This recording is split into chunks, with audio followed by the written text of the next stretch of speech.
नमस्कार दोस्तों, मेरा नाम है सनी कौशिक। आप देख रहे हैं हरी भूमि टीवी। दोस्तों, क्षेत्रफल के आधार पर एक मामूली सी छोटी रियासत, लेकिन सुविधाओं के मामले में बड़ी बड़ी सल्तनतों को पछाड़ने वाली। आखिर किसकी बात कर रहा हूं मैं?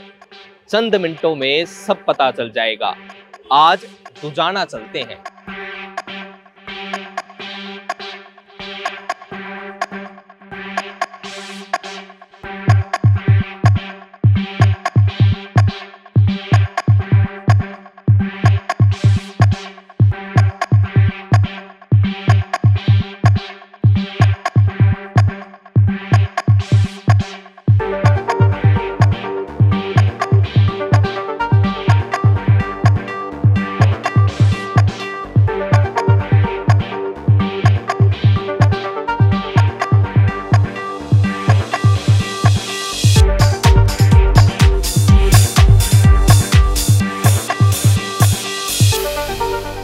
दोस्तों, आज़ादी के समय भारत में 565 रियासतें थीं।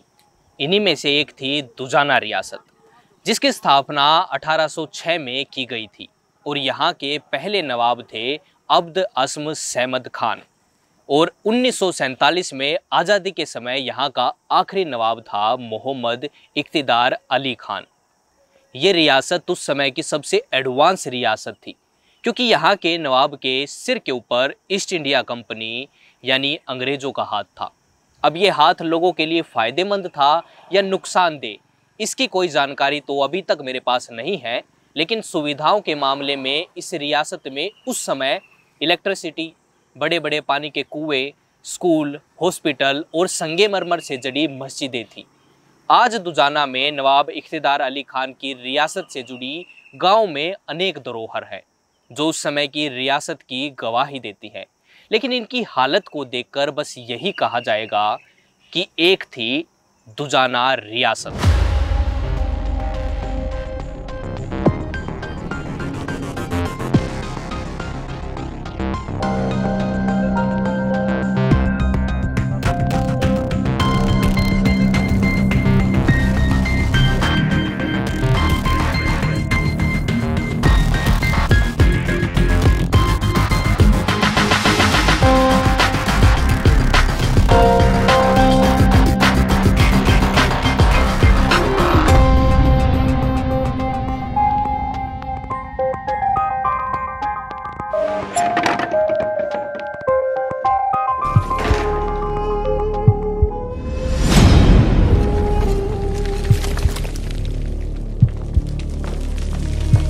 इस महल का निर्माण 1912 में खुर्शीद अली खान द्वारा करवाया गया था। आज खंडर नजर आ रही इस कोठी से पूरी रियासत का काम उस समय संभाला जाता था। ये कोठी उस समय की सबसे एडवांस तकनीक पर बनी थी। साथ ही जिस समय लोगों को बिजली के बारे में जानकारी तक नहीं थी, उस समय इस कोठी में तांबे के तार बिछाकर पंखे और लाइटें लगाई गई थी। साथ ही गाँव वाले बताते हैं कि उस समय रियासत के चौक चौराहों पर भी लाइट का प्रबंध था।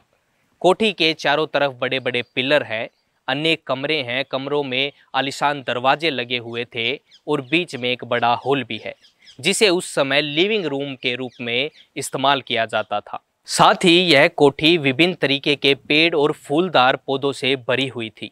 लोग बताते हैं कि इस कोठी के बाग में ऐसे ऐसे फूल थे जिनकी किस्मों के बारे में लोगों ने सुना तक नहीं था। साथ ही इस कोठी में एक तालाब भी हुआ करता था, जिसे आज का स्विमिंग पूल कह सकते हैं। इस कोठी के पास रानी का महल भी था, जो अब खंडर हो चुका है और उसके नामो निशान तक मिटने की कगार पर है। कोठी की भी हालत ऐसी ही है, जो जल्द ही अपना वजूद खो देगी, अगर ऐसे ही सरकार की अनदेखी का शिकार ये कोठी होती रही तो। लोग ये बताते हैं कि इस हॉल में पहले बेहतरीन तरीके के कालीन बिछे होते थे। यहाँ बैठकर जो कार्यभार है, विरासत का जितना भी काम है, वो संभाला जाया करता था। लोग अगर नवाब से मिलने आते तो यहाँ बैठा करते थे। आप इसकी दीवारों पे देखेंगे तो पंखे लगने की जगह है, इलेक्ट्रिसिटी तार है वो बिछाए गए हैं। लोग बताते हैं कि पहले इसमें तांबे के जो तार हैं वो लगे हुए थे, लेकिन बाद में लोगों ने उसे चोरी कर लिया। साथ ही आप अगर बोर्डों पे ध्यान देंगे तो बोर्ड तो अब यहाँ पर नहीं है, लेकिन जो बक्से होते हैं आजकल प्लास्टिक के या लोहे के इस्तेमाल होते हैं, यहाँ पर ये काठ के जो बक्से हैं वो इस्तेमाल किए गए हैं और काठ की ही फिटिंग यहाँ पर उस टाइम की गई थी और उसके ऊपर जो तार थे इलेक्ट्रिसिटी के लिए वो लगाए गए थे। इस तरीके से हर जो लॉबी है या एक छोटे कमरे हैं इनमें इस तरीके की जगह दिखेगी। ये असल में चिमनियाँ हैं, इसके नीचे यहाँ पर आग जलाई जाती थी ताकि सर्दी में ये जो कोठी है यहाँ जो गर्मी है वो रह सके। और ऊपर अगर आप देखेंगे तो ऊपर धुआं निकलने की जगह है। ये एक मॉडर्न टेक्निक थी उस समय और वो टेक्निक यहाँ इस्तेमाल की गई थी।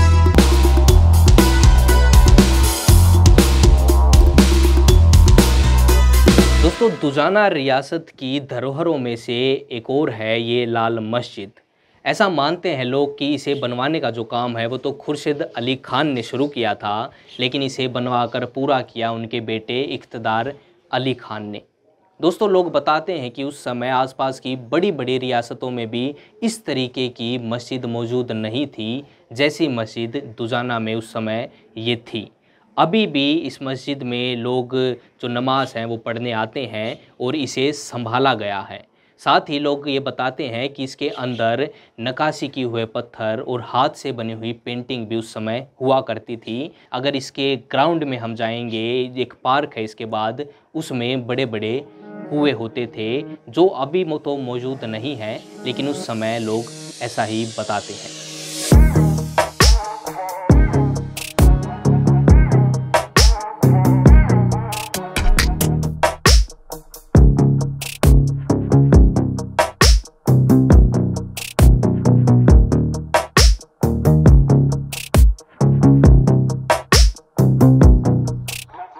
दोस्तों, अभी हम मौजूद हैं, ये उस समय की बिल्डिंग है जो हॉस्पिटल हुआ करता था। इसके ऊपर अगर आप देखेंगे तो इक़्तिदार हॉस्पिटल दुजाना और उसके बाद उर्दू में भी नाम लिखा हुआ है। ये अभी मेन बिल्डिंग है जो बची हुई है, जिसमें प्राथमिक स्वास्थ्य केंद्र और वेलनेस सेंटर गवर्नमेंट की तरफ से चलाया जा रहा है। अगर मैं आपको पीछे दिखाऊं तो इसमें और भी कई बिल्डिंग हैं जो अभी ध्वस्त हो चुकी हैं, उनकी छत जो है गिर चुकी है। लेकिन आप अगर इस देखेंगे तो बताते हैं लोग कि ये उस समय जो डॉक्टर बैठते थे वो जगह होती थी, उनके रूम्स के अंदर होते। ये एक बिल्डिंग है और इसके पीछे भी एक और छोटी बिल्डिंग है और इसके साथ में भी एक छोटी बिल्डिंग है। इस तरीके के एडवांस हॉस्पिटल अब आपको देखने को मिलते हैं, लेकिन 1928 में दुजाना रियासत में ये हॉस्पिटल मौजूद था, जिसे उस समय जो नवाब थे यहाँ के मोहम्मद इक़्तिदार अली खान, उन्होंने बनाया था।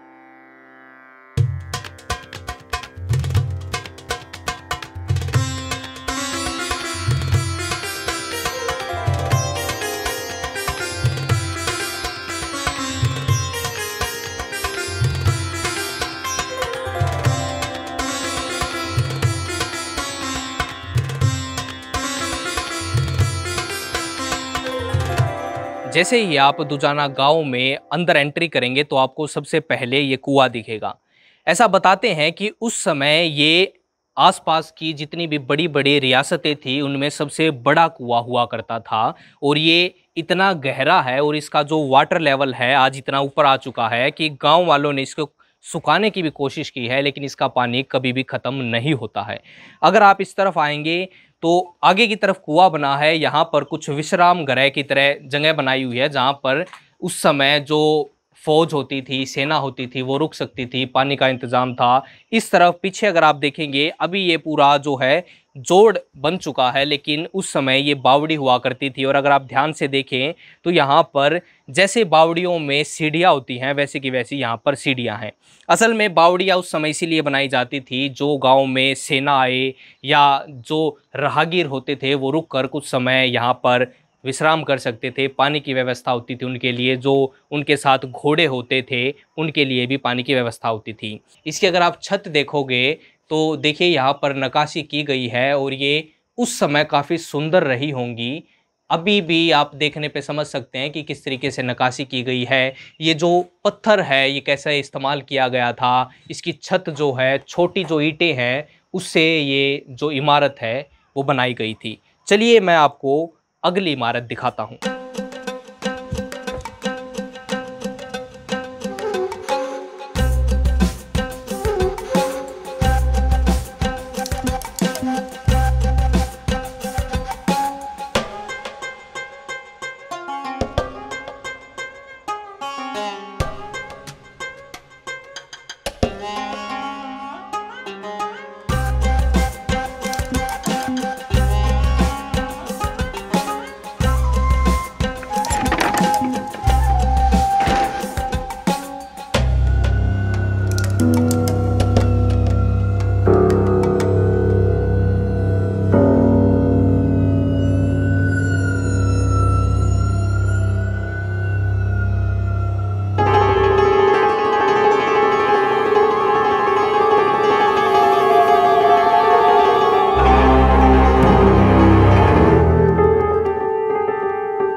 दोस्तों दुजाना रियासत में एक और मस्जिद हुआ करती थी जिसे काजी की मस्जिद कहते थे। ये मस्जिद छोटी ईंटें, काला और सफ़ेद संगमरमर और चूना पत्थर का बेजोड़ नमूना है।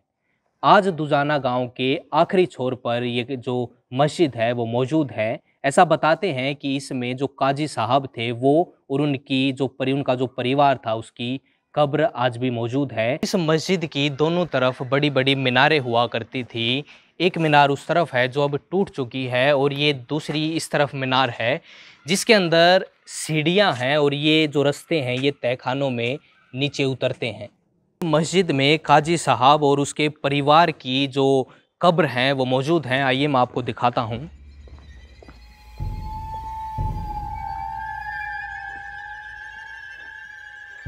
दोस्तों यहाँ पर काजी साहब की कब्र मज़ार मौजूद है, आप अगर देख पाएँ। और इसी में जो नीचे जाने का रास्ता है उसमें असलियत में जो कब्र होती है वो मौजूद है, जहाँ जो शरीर है उसे दफनाया जाता था।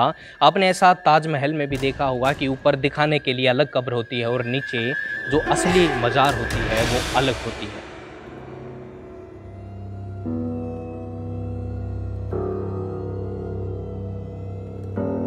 दोस्तों इस मस्जिद के पीछे की तरफ अभी हम मौजूद हैं। यहाँ पर कुआं बताते हैं, पहले कुआं हुआ करता था। और अगर तहखाना मैं आपको दिखाऊं तो देखिए ये रास्ते हैं, पहले ये काफ़ी नीचे हुआ करती थी, अब तो इस पे सीढ़ियाँ जो हैं वो नज़र नहीं आ रही। ये तहखाने हैं, तहखाने के रोशनदान के तौर पर ये इस्तेमाल हुए होंगे। अब तो आगे से जो मीनार थी उसके अंदर से भी आप इन रास्तों में उतर सकते हैं। ये तहखानों का रास्ता है। और अगर आप इस तरफ देखेंगे तो यहाँ पर दो कब्र मौजूद हैं। ये काजी साहब के परिवार के ही सदस्यों की जो कब्र हैं वो बनाई गई है।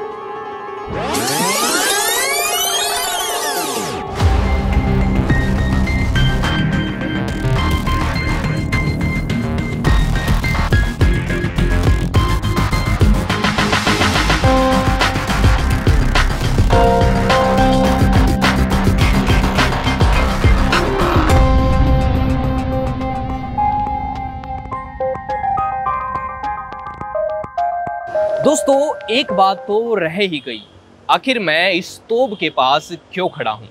चलिए ये भी आपको बता ही देता हूँ। असल में 1857 के आसपास जब दुजाना का नवाब हसन अली हुआ करता था, पहले स्वतंत्रता संग्राम में उसकी अहम भूमिका थी।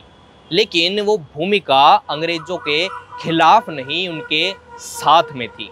और इसी चीज़ से खुश होकर अंग्रेज़ों ने जो दुजाना का नवाब था हसन अली, उसे ये दो तोहफे में दी थी। और ये पहले तो जो कोठी मैंने आपको दिखाई जिसे खुर्शीद महल कहा जाता है उसमें रखी रही। उसके बाद इन्हें रोहतक के मानसरोवर पार्क में रख दिया गया। अब ये मानसरोवर पार्क में रखी हैं, ये सिर्फ शो पीस हैं। लोग इसके आसपास से गुजरते हैं, इसे देखते हैं, लेकिन ये कोई नहीं जानता कि ये असल में आई कहाँ। कुछ बातें ऐसी ज़रूर आती हैं कि ये झज्जर के नवाब की तोबे हैं, लेकिन इसी तरीके से भ्रम रह जाता है और लोग ये जान नहीं पाते कि ये असल में दुजाना के नवाब हसन अली को तोहफे में दी गई तोब थी। आपको ये वीडियो कैसी लगी, हमारी मेहनत कैसी लगी, कमेंट बॉक्स में ज़रूर बताएं। मिलते हैं अगले हफ्ते किसी नई कहानी के साथ।